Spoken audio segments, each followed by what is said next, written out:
ওই ভয়ঙ্করতা আমাকে বুকে জাপটে ধরল। তারই ভিতর বুঝলাম এই আমার কোনো শুরু বা শেষ নেই। সবই যেন তার রহস্যময় তার ভিতর। ছুটতে ছুটতে আরও অনেকের সঙ্গে দেখা হলো। তাদের পেরিয়ে আরও বহু দূরে ভেসে চলেছি। রবার্টসন আমার পাশ দিয়ে গেল, কি যেন বলল, কিন্তু ওর ভাষা বুঝলাম না। খেয়াল করে দেখেছি ওর চোখে সেই পাগলামি নেই। খুব শান্ত মনে হলো, যেন ধ্যানের ভিতর মগ্ন। আরও অনেকে পিছনে চলে গেল, তাদের আমি চিনি না। এরপর চোখ ধাঁধিয়ে দেয়া এক এলাকা দিয়ে চলেছি। মন বলে দিল আমাকে পৌঁছতে হবে সূর্যে। তবে সেই সূর্যের কোনো তাপ নেই।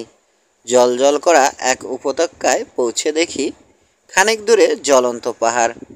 উপত্যকায় বিশাল সব গাছ, সোনার মতো। সেগুলোর ফুল ফল নানা রঙের আগুন দিয়ে তৈরি। এ এলাকা এতই সুন্দর যে তার বর্ণনা দেয়া সম্ভব নয়। আগে কখনো এমন দেখিনি। রুবির মতো জ্বলন্ত এক পাথরে বসলাম। জানি না ওটার তাপ বা রং কেমন। সামনে দিয়ে বয়ে চলেছে আগুন দিয়ে তৈরি ঝর্ণা। সেখান থেকে আসলে আসছে মিষ্টি বাজনা। উবু হয়ে পান করলাম ওই জ্বলন্ত জল। তার স্বাদ, সুবাস দুনিয়ার সেরা ওয়াইনকে হারিয়ে দিতে পারে। একটা অগ্নি গাছের নিচে বসে চারপাশের অদ্ভুত সুন্দর ফুল দেখছি। এসব ফুল অত্যন্ত দামি পাথরের মতো, নানা রঙের। সেসব সৌরভ অচিন্তনীয়।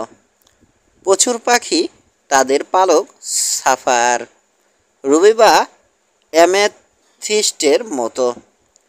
পাখিদল অপূর্ব স্বর্গীয় সুরে গেয়ে চলেছে। মন চাইল খুশিতে কেঁদে ফেলি। চারপাশের অসাধারণ প্রকৃতি দেখে ভরে গেল চোখ। এমন স্বর্গের কথা আগে শুনেছি, যেখানে কোনো রাত নেই। একদল মানুষকে দেখলাম, পুরুষ, নারী ও শিশু। বুঝলাম না কোথা থেকে এলো। উঠছে না, আবার হাঁটছে না, যেন ভেসে আসছে আমার দিকে। দড়ি ছেঁড়া নৌকা এভাবে চোতে অলস ভঙ্গিতে আসে। প্রত্যেকে দেখতে অপরূপ, তবে সেই সৌন্দর্য কোনো মানুষের হয় না। এদের মনোরূপ উদ্ভাসিত করা হয়েছে স্বর্গ থেকে। বুড়ো বলে কেউ নেই, শিশু ছাড়া সবাই যুবা। খুব অবাক হয়ে ভাবলাম, আমি কি চিনি এই অসংখ্য মানুষকে? অথচ আগে বেশিরভাগকে দেখিনি। অন্তর বলে দিল গত বহু জীবনে এদের সঙ্গে তুমি ঘনিষ্ঠ ছিলে।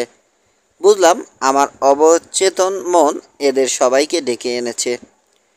সে ডাক তারা দেখেনি বা শোনেনি, তবে চলে এসেছে সহানুভূতি নিয়ে। কেনই বা আসতে হবে তাও জানে না। তারা বোধ করি আমাকে দেখেইনি। আমিও তাদের কিছু বলতে চাইলাম, কিন্তু নিজ অস্তিত্ব বোঝাতে পারলাম না। অবশ্য টের পেয়েছি এদের অনেকে গত জীবনে বিদায় নিয়েছে। এই পুরুষ, নারী ও শিশুদের জন্য আমার হৃদয়ে ছিল কোমল অনুভূতি। কারো সঙ্গে ছিল বন্ধুত্ব। কোনো নারীকে ভালোবেসেছি, চেনহ করেছি কাউকে। এদের কাউকে অপছন্দ করি না।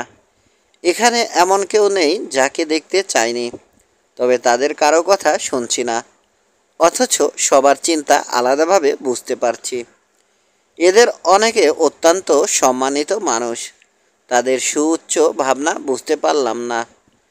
আবার অনেকের চিন্তা খুব সাধারণ, ভাবছে বন্ধুত্ব, ভালোবাসা, শিক্ষা, শিল্প, বই বা অভিযান নিয়ে। প্রকৃতির অদ্ভুত রহস্য নিয়ে মগ্ন কেউ। প্রতিটি ভাবনা যেন একটা করে প্রার্থনা, এক একটা ফুল। আর সেগুলো দূর করে দিয়েছে বাজে ভাবনাকে। প্রতিটি সাধারণ চিন্তা সুন্দর ও পবিত্র। কারো হৃদয়ে সামান্যতম হিংসা বা অপবিত্র ভাবনা নেই। খাঁটি অন্তরগুলো যেন ভালোবাসা দিয়ে ভরা। পৃথিবী নিয়ে কোনো ভাবনা নেই। অতীত তাদের কাছে মৃত। ভাবতে গিয়ে কেমন যেন শিউরে উঠলাম। কোনো এক সময় এত মানুষকে আমি চিনতাম। কিন্তু এসব মানুষ ও আমার মাঝে তৈরি হয়েছে বিশাল এক সাগর। আমি রয়েছি মস্ত এক প্রাচীরের এপাশে। ওই যে তারার মতো ঝিকমিকে একজন এলো, অন্য আরেকজন এলো। চোখ তার ঘুঘু পাখির মতো সুন্দর। এত রূপ যে বর্ণনা দেয়া সম্ভব নয়। এই কুমারীর চোখ দুটো দেখে অন্তর বলল, ওর চোখে ওর চোখ যেন ওর মায়ের মতো। ওদের দুজনকে ভালো করেই চিনলাম। এখানে এসেছি তো ওদের খুঁজতেই। রোমাঞ্চিত হয়ে উঠল হৃদয়। নিশ্চয় ওরা আমার উপস্থিতি বুঝবে, আমার সঙ্গে কথা বলবে। আমি যেখানে বিশ্রাম নিচ্ছি তার মাত্র 2 ফুট দূরে ওরা, কিন্তু তারপরে যেন বহু দূরে। ওরা যেন চুমু দিল, অনেক কথা বলল মুহূর্তে। সে পবিত্র ভাবনা আমি এখানে লিখছি না। জানিয়ে দিল অনেক সাধারণ বিষয়। ওদের আলখেল্লা জল করছে। আমি উঠে দাঁড়িয়ে ওদের কাছে যেতে চেয়েও পারলাম না। মন থেকে কোনো কথা এলো না। পারলাম না নিজ চিন্তাগুলো ওদের অন্তরে পৌঁছে দিতে। এসব কথা যেন নিজের মাথার উপর আছড়ে পড়ল, যেন আকাশের দিকে ছুঁড়েছি। ওই মানুষগুলো আমার কাছ থেকে অনেক দূরে, অনেক অনেক। তীক্ষ্ণ মনে কাঁদছি। আমি এত কাছে পৌঁছেছি, অথচ রয়ে গেলাম এত দূরে। বোধা ধরনের একটা হিংসা জেগে উঠল মনে। ওরা যেন তার টের পেল, অথবা কল্পনা করছি। যাই হোক, সবাই নীরবে সরে যেতে লাগলো। মনে হলো হৃদয়ে আঘাত পেয়েছে। আমার অন্তরের এত ভালোবাসা ওদের পবিত্র হৃদয়ে পৌঁছলো না। আমার ক্রোধ ওদের আহত করল। দিশেহারা হয়ে বসে রইলাম। তারপর হঠাৎ দেখলাম এক অভিজাত মানুষ আসছেন। চিনে ফেলে অবাক হলাম। তার মুখ ঝলমল করছে খুশিতে। আমার বাবা কিভাবে যেন নতুন করে তরুণ হয়ে গেছেন। তারপরও উনি আমার বাবা। তার সঙ্গে এলো কেউ কেউ। তারা আমার ভাই বোন, মারা গেছে কৈশোরে। খুশিতে ভরে উঠল হৃদয়। মনে হলো ওরা আমাকে চিনবে, আমাকে গ্রহণ করবে। ঠিক আছে, এই অদ্ভুত দেশে দেহ কেন্দ্রিক ভালোবাসা নেই, কিন্তু আমার আত্মীয় তো একই রক্তের মানুষ। কিন্তু তা হলো না। ওরা নিজেদের ভিতর কথা বলছে বা ভাবনা বদলা বদলি করছে, কিন্তু আমার সঙ্গে নয়। বাবার কাছে শেখা শ্লোক বললাম। জবাবে বাবা বললেন, উনি নতুন অভিযাত্রীকে দেখছেন না। ওই চোলক অভ্যর্থনা দেয়ার এ কাজ ছিল তার। তারপর হঠাৎ এই এলাকা ফাঁকা হয়ে গেল। কোনো মানুষ থাকলো না। আমি চুপ চুপ করে বসে থাকলাম রুবি রঙের পাথরে। হুম হুঁ হুঁ করে কাঁদছি লজ্জা ও ব্যর্থতায়। চোখ থেকে টপ টপ করে পড়তে লাগলো রক্ত। এরপর বহু সময় পেরোলো। অনেক পরে নতুন কারো উপস্থিতি টের পেলাম। তার পরনে কালচে কিন্তু সুন্দর রংচঙা আলখেল্লা। ওই মেয়ে সোজা আমার দিকে এলো, যেন ছিটকে আসা বর্ষা। অন্য সে মেয়েকে পৃথিবীতে চিনতাম মামিনা নামে। স্বর্গীয় অনুভূতি হলো আমার, তবে আমাকে দেখতে পেল না সে। রাতের অতন্দ্র প্রহরী, ওই আলোর ভিতর কি তুমি? বলল বা ভাবল সে। আসলে কি আমি জানি না, তবে কথা এলো জুলু ভাষায়। আবারও বলল, হ্যাঁ আমি জানি তুমি ওখানে আছো। 10,000 লিগ দূর থেকে তোমার উপস্থিতি টের পেয়েছি, আর তাই নিজ এলাকা থেকে ছুটে এসেছি স্বাগত জানাতে। আর এসেছি বলে শাস্তি পেতে হবে। তপ্ত শিকল দিয়ে বেঁধে রাখবে আমাকে। তুমি যাদের দেখতে এলে তারা তোমাকে কেমন অভ্যর্থনা দিল? তারা কি বুকে টেনে নিল, ভুরুতে চুমো দিল? তোমার হাত ও ঠোঁটে পৃথিবীর গন্ধ পেয়ে ছিটকে সরে গেল? মনে হলো জবাব দিলাম, ওরা যেন জানে না আমি এসেছি। হ্যাঁ, ওরা জানে না, কারণ ওদের ভালোবাসা যথেষ্ট জোরালো নয়। ভালোবাসার তুলনায় ওরা অনেক পবিত্র, কিন্তু এই আমি পাপিষ্ঠা। আমি ভালোবাসতে জানি, তোমার জন্য শাস্তি পেতে তৈরি। আমার এই ঝোরে এই ঝোড়ো অন্তরে তোমার জন্য রেখেছি অনেক ভালোবাসা। ওদের কথা ভুলে যাও, চলো আমার বাড়িতে। এখনও সেখানে রানীর মতো থাকি, তুমি থাকবে আমার রাজার মতো। আমি কোনো জবাব দেওয়ার আগেই কোনো শক্তি ওকে প্রচণ্ড ঘোরাতে শুরু করলো। মুহূর্তে উধাও হলো মামিনা।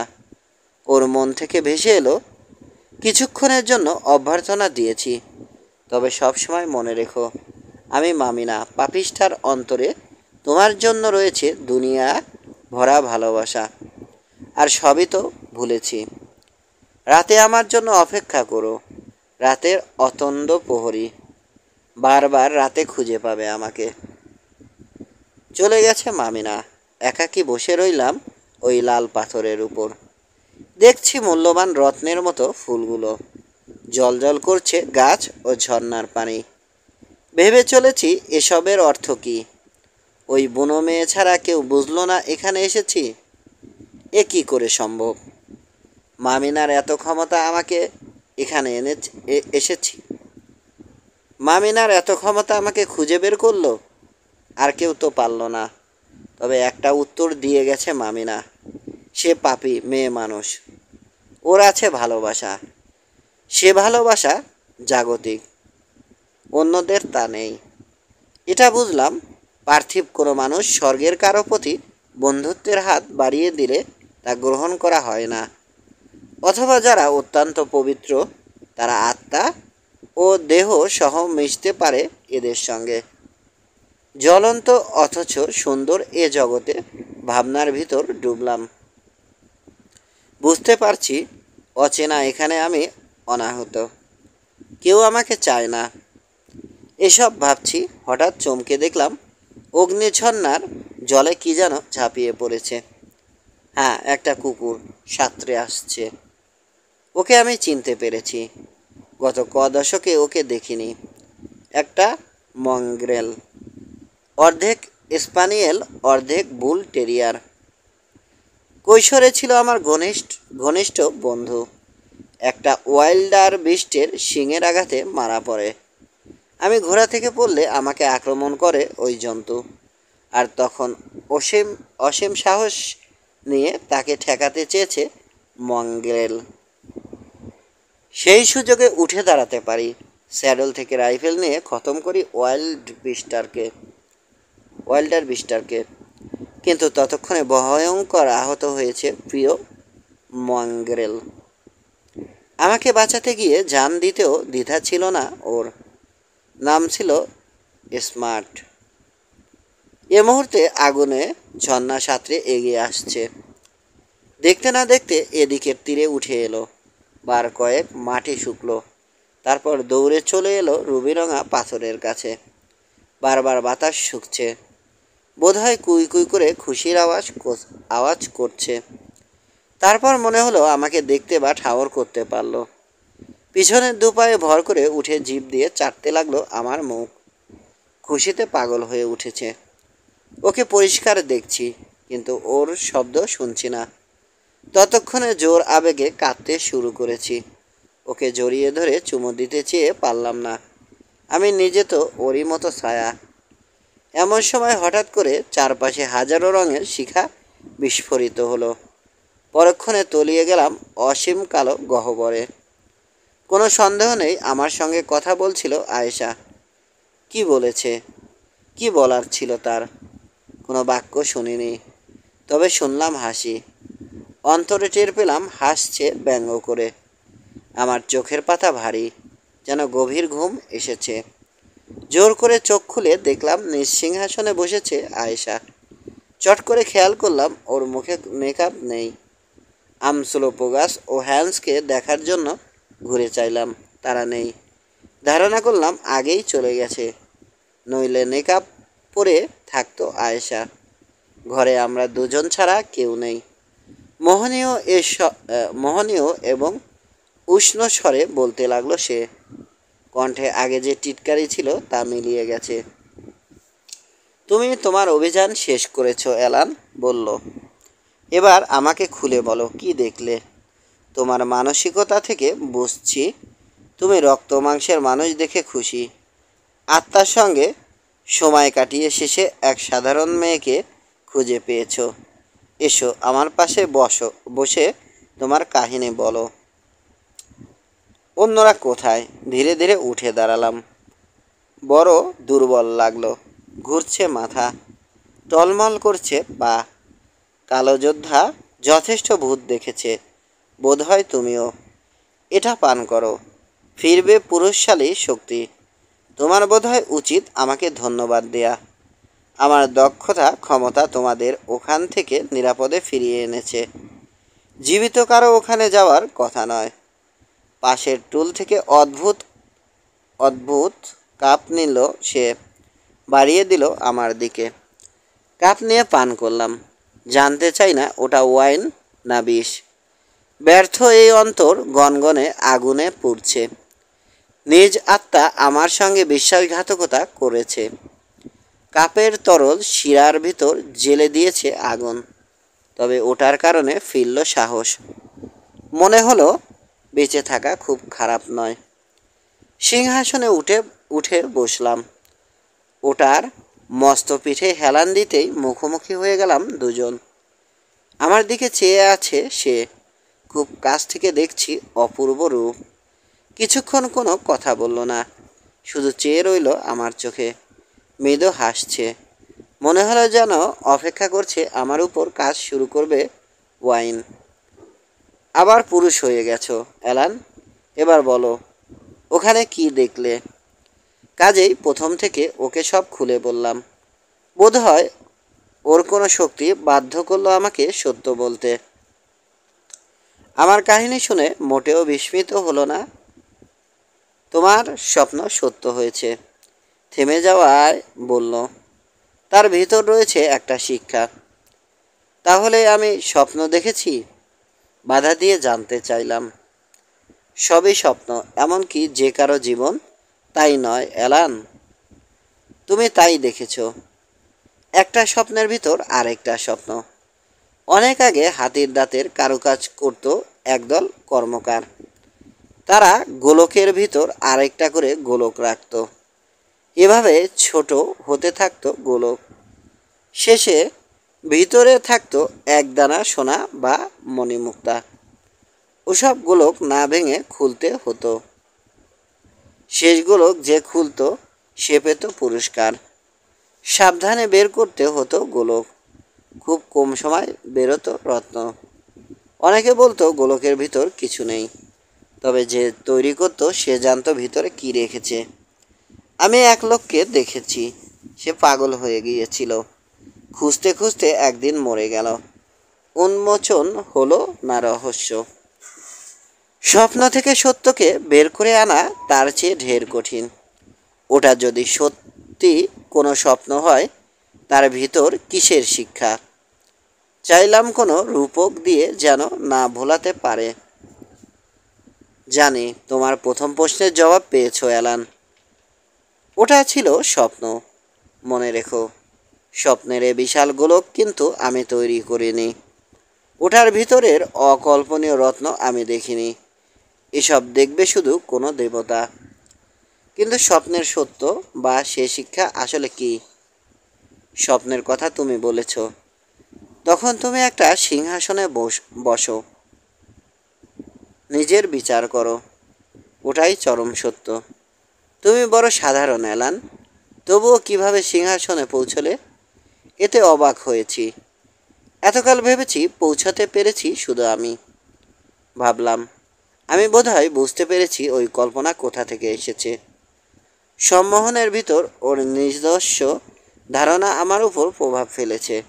তবে এ ব্যাপারে কোনো কথা বললাম না। টের পেলাম এবার মন পড়তে পারেনি। এর কারণ বোধহয় শব্দের জাল তৈরি করতে গিয়ে মহা ব্যস্ত। প্রতিটি পুরুষ নিজ নিজ ঈশ্বরকে পূজা দেয়, বলল সে। অথচ বোঝে না অন্তরের ভিতর থাকেন ঈশ্বর। তিনি বাহকের অন্তরের অংশ। তাকে দলিত মথিত করে পুরুষ। নিজ পছন্দ মতো নানা রূপ দেয় তাকে। যেমন কুমার কাদা দিয়ে তৈরি করে বহু কিছু, কিন্তু ঈশ্বরকে সত্যি বদলে দেয়া যায় না। তার শুরু বা শেষ নেই, সব কিছুই তিনি এবং তার, এর বাইরে কিছু নেই। তিনি মানুষ থেকে শুরু করে প্রতিটি প্রাণীর জীবন যাত্রা নির্ধারিত করেছেন। জীবন শেষে সবাইকে তুলে নেওয়া হবে স্বর্গে, অথবা ছুঁড়ে ফেলা হবে নরকে। তুমি বোধহয় বিবেকের কথা বলছো, জানতে চাইলাম। হ্যাঁ, বিবেক। তা বললে তুমি বুঝবে। সে বিবেকের ভিতর হরেক যুক্তি থাকে। তোমার এক যুক্তি, আমার আবার আরেক ধরনের। সবার যুক্তি আলাদা। প্রতিটা জীবিত প্রাণীর তাই থাকে। এমনকি সুন্দর বিবেক থাকতে পারে কুকুরের। শেষ সময়ে তুমি, আমি বা যে কেউ বিচারের মুখোমুখি হব। ওটা আসে আকাশ থেকে। যেমন আমার হৃদয়ে জ্বলছে বিশাল আগুন কুণ্ডু, তার ভিতর পুড়ছে সবুজ একখণ্ড কাঠ। আর না পেরে বলে উঠলাম, হয়তো নিজ বিচার দিনে স্মরণ করবে তোমার ভিতরে দুর্বলতা ঝিকমিক করছে না। সত্যি ঝলসে উঠে হাসলো আয়েশা। মাত্র 2-3 বার ওকে হাসতে দেখেছি। সেসব ছিল মেঘলা আকাশ চিরে দেয়া অতি উজ্জ্বল বিজলি। হাসলো বটে, এরপর গম্ভীর হয়ে গেল। ভালোই বলেছ। শান্ত সারকে লাঠি দিয়ে খোঁচাতে থাকো। সে রেগে উঠে মাটি খুঁড়বে। দুর্বলতা আমার ভিতর এলান। সাধারণ মানুষের অন্তরে ওসব থাকে, আর যারা আমার মতো শাসন করে তাদের থাকে উদ্ভাসিত অন্তরে বিপুল গর্ব।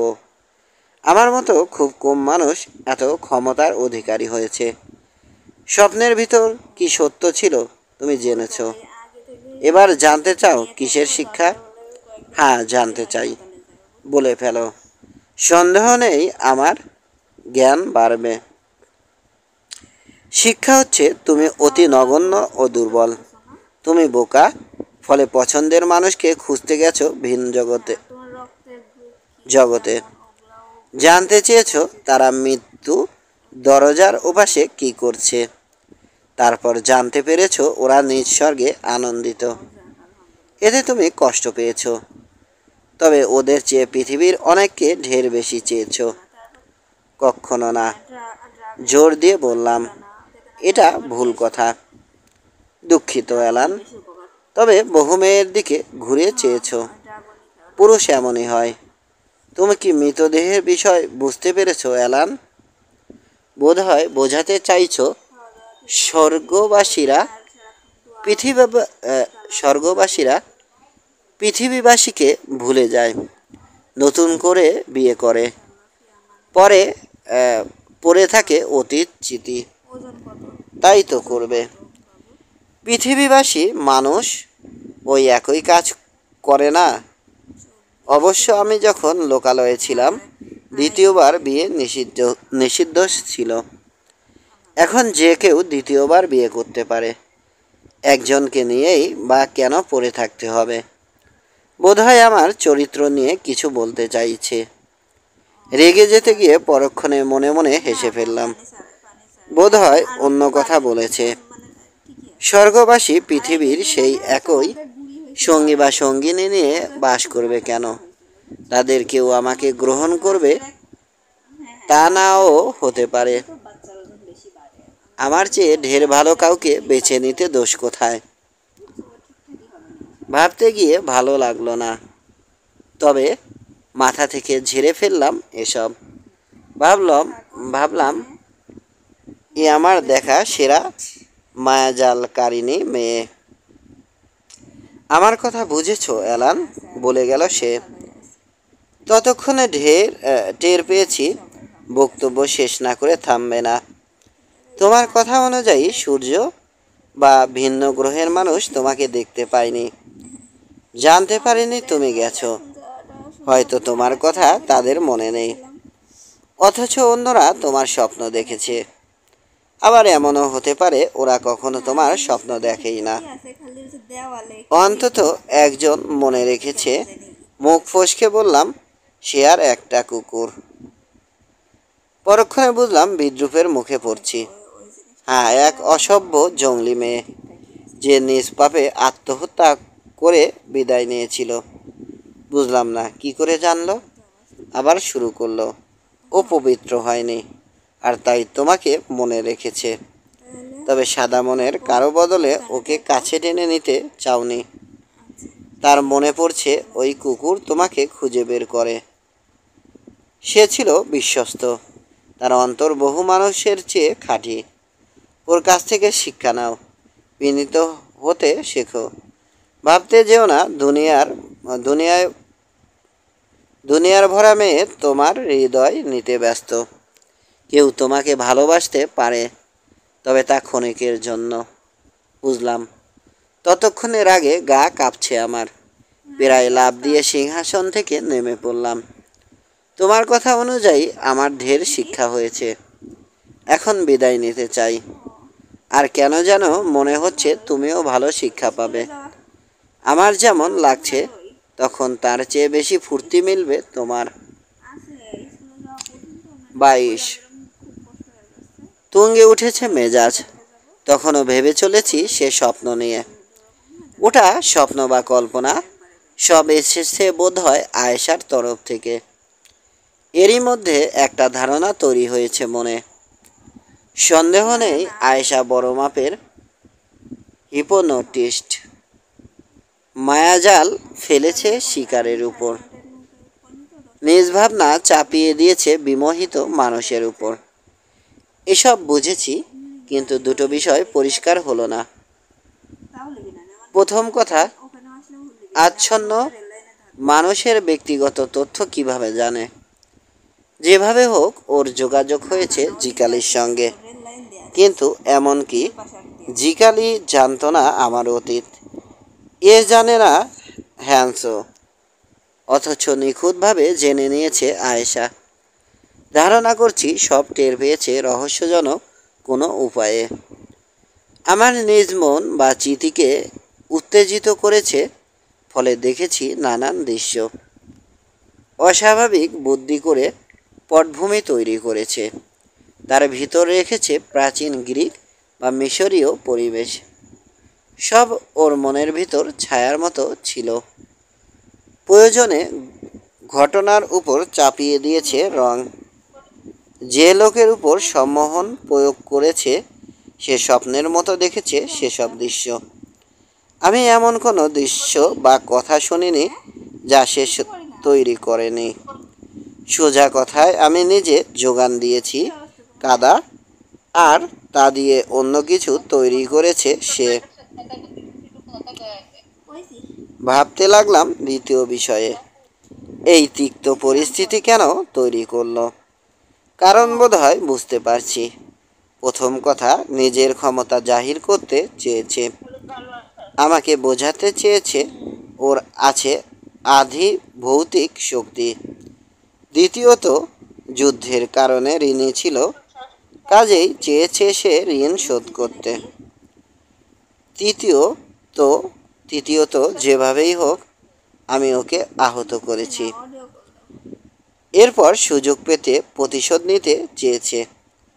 চতুর্থ আরেকটা কারণ থাকতে পারে। হয়তো সত্যি ভেবেছে ওর নৈতিক কর্তব্য আমাকে শিক্ষা দেয়া।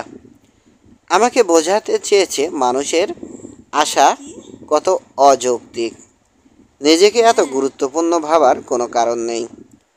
স্বীকার করতে দোষ নেই, আয়েশার সামনে কিছুই ভাবতে পারিনি। তখন ছিলাম বিহ্বল। পরে ভেবে বের করেছি যুক্তি। এসব পরে ভুল বলে মনে হয়নি। তাছাড়া সাক্ষাৎকারের শেষে অত্যন্ত রাগান্বিত ছিলাম, আর সে কারণে আহত করতে চেয়েছি আয়েশাকে। হতে পারে মৃতপ্রায় রেজুর কথা শুনে মনের ভিতর তৈরি হয় ওই বিষ মাখাতির। হতে পারে আয়েশার করুণ পরিণতির ছাপ পড়েছিল আমার মনে। যেভাবে হোক আমি ওকে কষ্ট দিতে পেরেছি। ওর অন্তরে ঢুকেছে আমার কথা। সুন্দর ওই গাল ফ্যাকাশে রক্তশূন্য হলো, বড় চোখ দুটোর ভিতর ফুটলো ভয়। চুপসে গেল মুখ।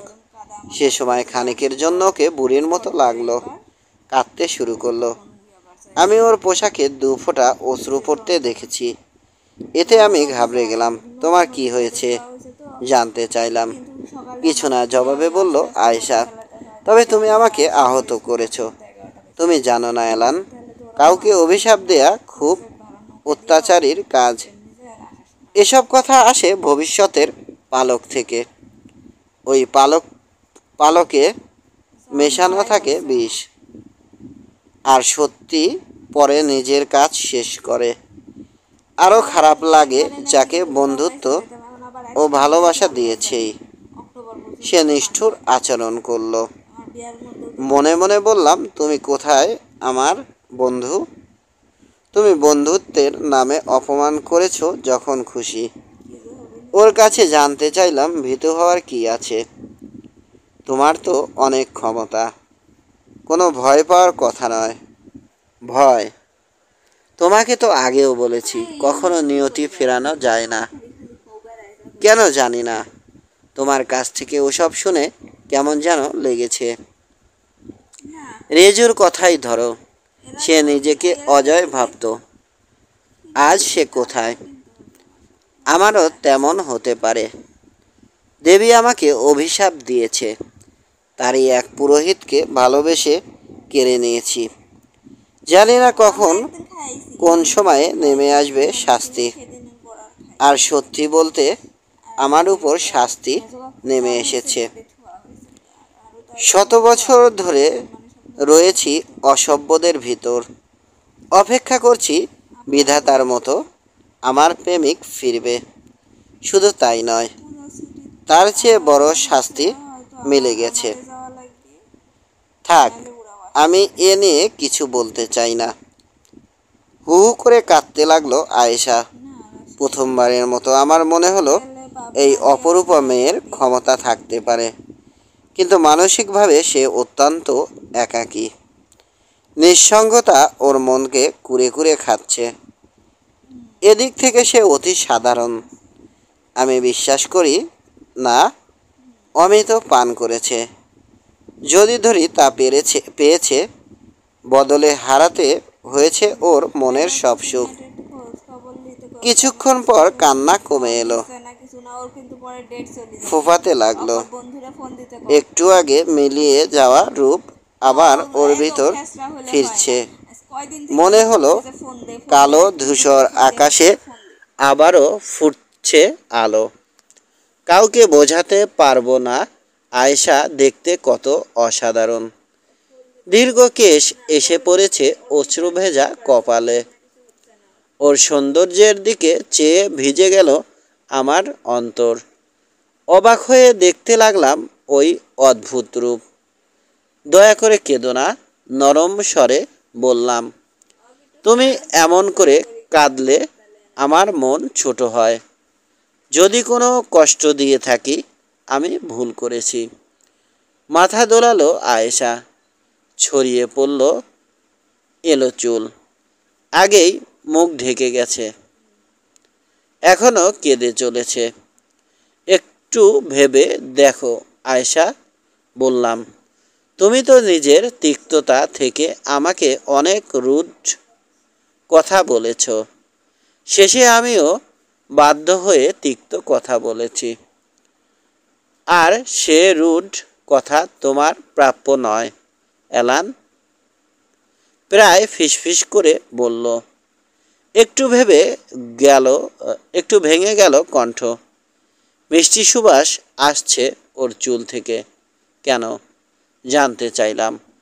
কারণ তুমি প্রথম থেকে আমাকে অপমান করছো। ভেবেছ আমি একটা মিথ্যুক। তোমার মনে হয়েছে আমি তোমার উপযুক্ত নই।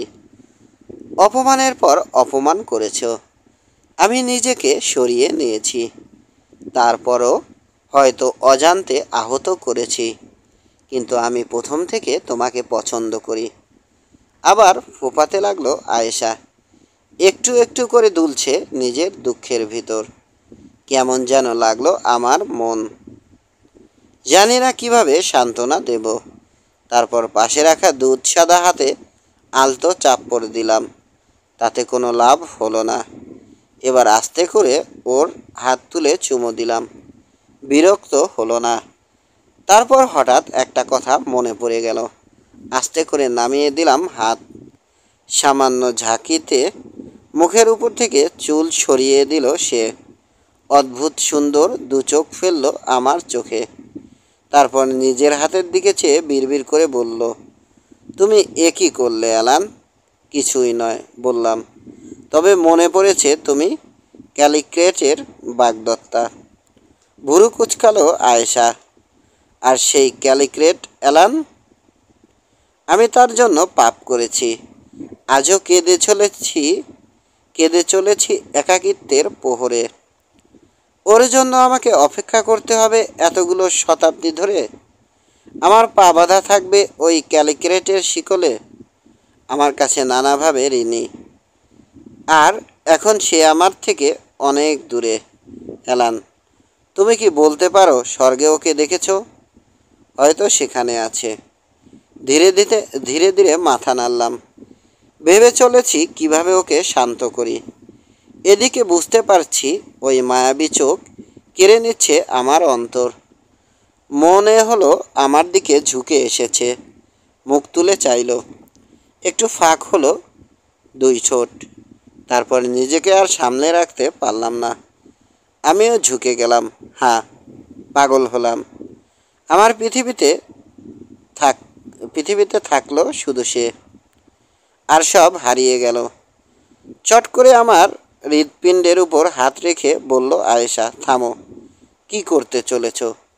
তুমি কি আমাকে ভালোবাসো অ্যালান? মনে হয় তাই, হ্যাঁ। সিংহাসনে আমার কাছ থেকে দূরে সরে বসলো সে। মৃদু হাসতে শুরু করলো। এসব কথা বড় সহজে বেরিয়ে এলো তোমার ঠোঁট দিয়ে। বোধহয় বহুবার বলেছ। ও অ্যালান, আমি হতবাক হয়েছি। তুমিই না সে পুরুষ মাত্র কিছুক্ষণ আগে গর্ব করে বলেছ আর কাউকে এমন ভালোবাসি না। আর এখন তুমি কি বলতে চাও? লজ্জায় লাল হয়ে গেছি। বিড়বিড় করে বললাম, এবার আমাকে যেতে দাও। না অ্যালান, তোমার যেতে হবে কেন? আমি তো এখানে কোনো দাগ দেখছি না। মনোযোগ দিয়ে হাত তুলে দেখল। তবে তোমার নারী বিষয়ে দক্ষতা আরেকটু বেড়েছে। এবার শুনলাম কণ্ঠে অশুভ সুর। আমি তোমার উপর রাগ করিনি। আমাকে দুর্ভাগ্য থেকে সরিয়ে নেয়ার চেষ্টা করনি। তা করলে তোমাকে ঘৃণা করতাম। যা হয়েছে তা ভুলে যাও, অথবা পরে এ নিয়ে ভাববে। আর কালিক্রেটের বিষয়ে যা বলেছ তার জবাবে বলবো, তোমার কাহিনীর সে পেয়সীরা তো আলোর দেশে। তোমার মনে হয়েছে ওরা অবিশ্বাসী। তাহলে নিজে তুমি অমন করতে গেলে কেন? এ বিষয়ে কি বলতে চাও? আমি তো বলবো, হাজারো বার লজ্জা পাওয়া উচিত তোমার অ্যালান। থেমে গেল সে। অপেক্ষা করছে আমার জবাব শুনবার জন্য। আমি লজ্জিত এবং অপমানিত। কোনো কথা বলছি না। সত্যি কিছু বলার নেই। অ্যালান, তুমি ভাবো তোমার উপর মায়াজাল ফেলেছি, এবং এ কথা সত্যি। এ থেকে জ্ঞান নাও। আর কখনো কোনো মেয়েকে অবহেলা করো না। যদি সে মেয়ে সৎ থাকে, সে হবে তোমার চেয়ে দীর্ঘ মনের। প্রকৃতি নিজ কারণে মেয়েদের ওভাবে তৈরি করেছে, আর সেজন্য তোমার মতো পুরুষ সুবিধা পায়। কখন যেন আসন থেকে নেমে পড়েছি। বিড়বিড় করে ইংরেজিতে গালি দিলাম। মনে আছে আয়েশা এ ভাষা জানে না, কিন্তু আবারও হাতের ইশারা করলো। পাশে বসতে বলছে। এখনই চলে যেও না।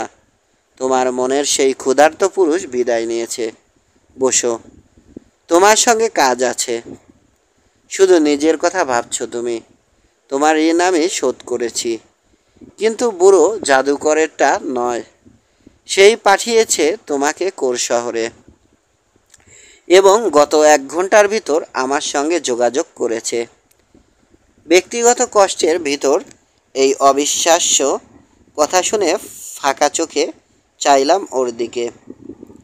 আবার অবিশ্বাস করলে আমাকে, পা ঠুকল সে। আরেকবার এমন করো অ্যালান, চুমো দিতে হবে আমার পায়ে। সেক্ষেত্রে লজ্জা ভুলে শপথ করবে কখনো কোনো মেয়েকে বোকার মতো উল্টোপাল্টা কথা শোনাতে যাবে না। না না, আসলে ভুল ভেবেছ। তাড়াতাড়ি করে বললাম, তোমার প্রতিটা কথা বিশ্বাস করি, একদম সত্যি কথা। আবার মিথ্যা শুরু করেছ। তবে এক গাদা মিথ্যার ভিতর একটা বাড়লে ক্ষতি কি? বাদ দিই। জিগালির ব্যাপারে কি যেন বললে? জানতে চাইলাম। আমার মনে পড়েছে সে একটা বিষয় জানতে চেয়েছে। তার জানতে হবে সে সফল হবে না বিফল। তোমাকে যা বলেছে তা জানাও আমাকে। বিপজ্জনক প্রসঙ্গ থেকে সরতে পেরে খুশি হলাম। সংক্ষেপে খুলে বললাম, ওকে। জুলুল্যান্ডের রাজবাড়ির সঙ্গে মানসিক লড়াই চলছে বুড়ো জাদুকরের। চুপচাপ শুনল আয়েশা। তারপর বলল, সে জানে না এ লড়াইয়ে জিতবে না হারবে। এ কারণে তোমাকে পাঠিয়েছে, বা ভেবেছে তাই করেছে।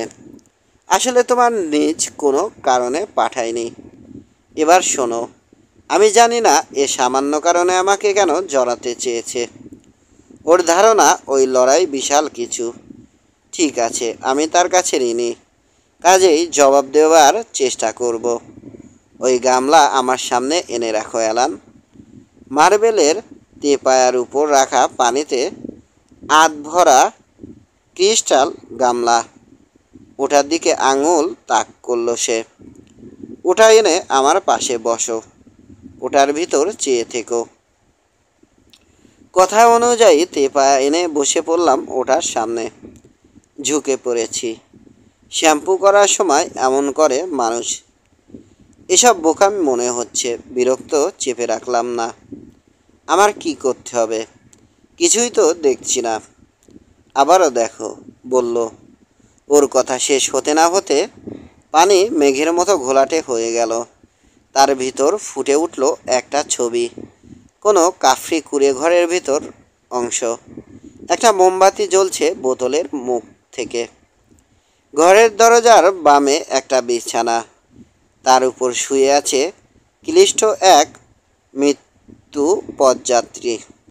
হতবাক হয়ে দেখলাম সে অন্য কেউ নয়, জুলুদের রাজা কেটে ওয়াও। বিছানার পায়ের কাছে দাঁড়িয়েছে এক লোক। সে লোক এই আমি। বয়স বেড়ে গেছে। উবু হয়ে রাজার কানে ফিসফিস করে কি যেন বলছে। বদখত এক বিকৃত লোক। পরিষ্কার চিনলাম জিকালিকে। খুশিতে চকচক করছে তার চোখ। কেটেওয়াও অত্যাচারিত এবং ভীত। পরবর্তীতে এসব ঘটেছে। সে কাহিনী লিখেছি আমি সমাপ্তি বইয়ে। আয়েশাকে জানালাম কি দেখছি। কথা বলতে বলতে খেয়াল করলাম মিলিয়ে গেল ছবি। ওখানে থাকলো শুধু পরিষ্কার পানি। মনে হলো না জিকালির এই কাহিনী আয়েশাকে আগ্রহী করলো। ছোট্ট একটা হাই তুলে পিছিয়ে বসলো। ভালো দৃশ্য দেখেছ অ্যালান, নির্বিকার স্বরে বলল।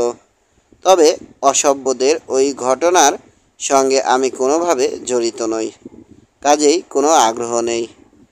এটুকু বলতে পারো তোমার বন্ধু বুড়ো জাদুকর তার পছন্দের উত্তর পেয়েছে।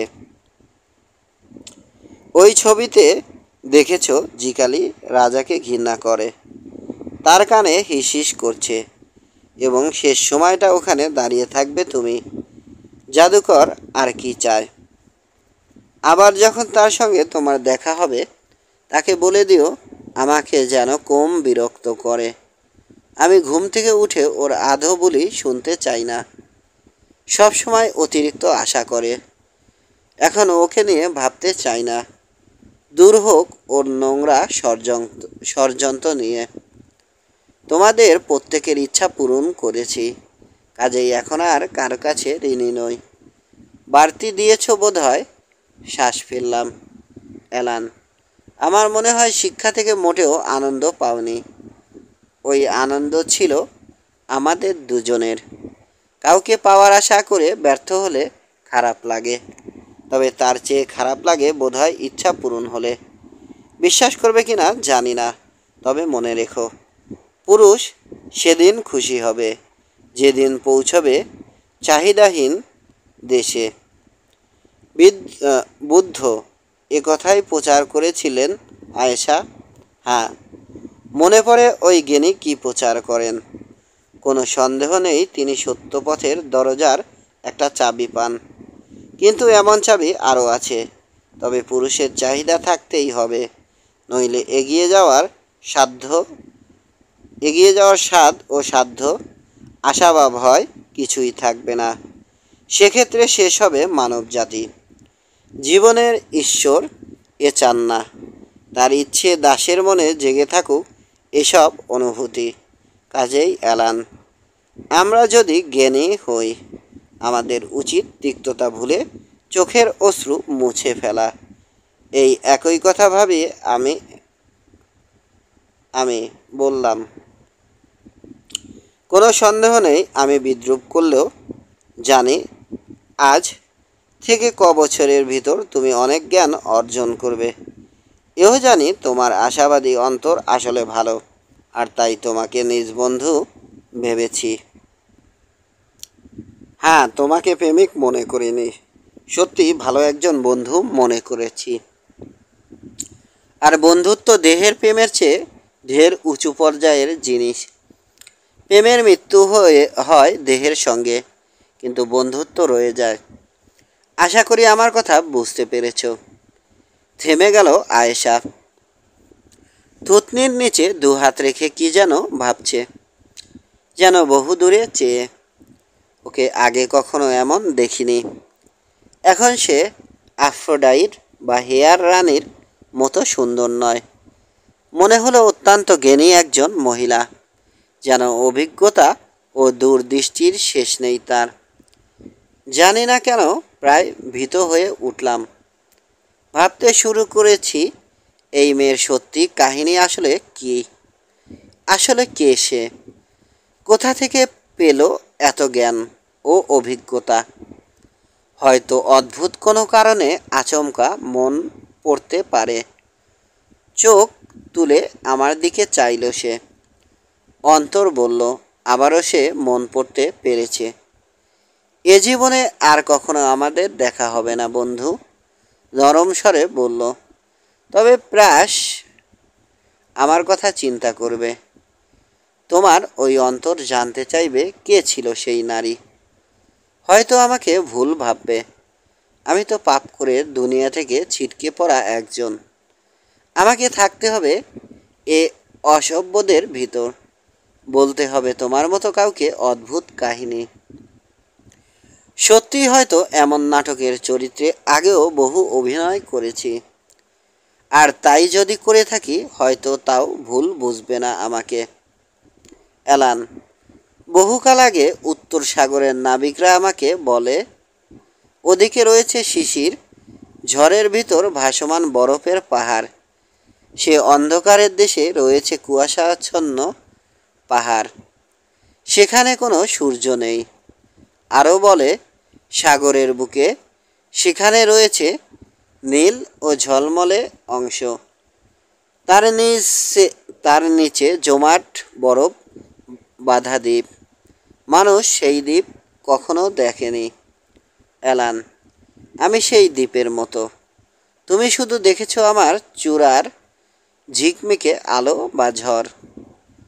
অনেক নিচে রয়েছে বিশাল সাদা ভিত্তি, কিন্তু সেই ভিত্তি খুবলে নিয়ে সাগর তৈরি করেছে গুহা, সেখানে বাস করে আমার অন্তর। তুমি দেখো আমি জ্ঞানী, সাদা ও সুন্দর, কিন্তু চেনো না আমার অন্তর। তোমার ঈশ্বরের কাছে প্রার্থনা করো যেন দেখতে পাও অদ্ভুত সুন্দর এই হৃদয়। যদি আমার অন্তরের রহস্য তোমাকে জানাই, বহু কিছু বুঝবে, কিন্তু তা সম্ভব নয়। তুমি তো মন্দির দেখেছ, ওঠার জন্য লাগে দুটো জিনিস, প্রার্থনা ও বিশ্বাস। এ দুটো না থাকলে কিছুই হয় না।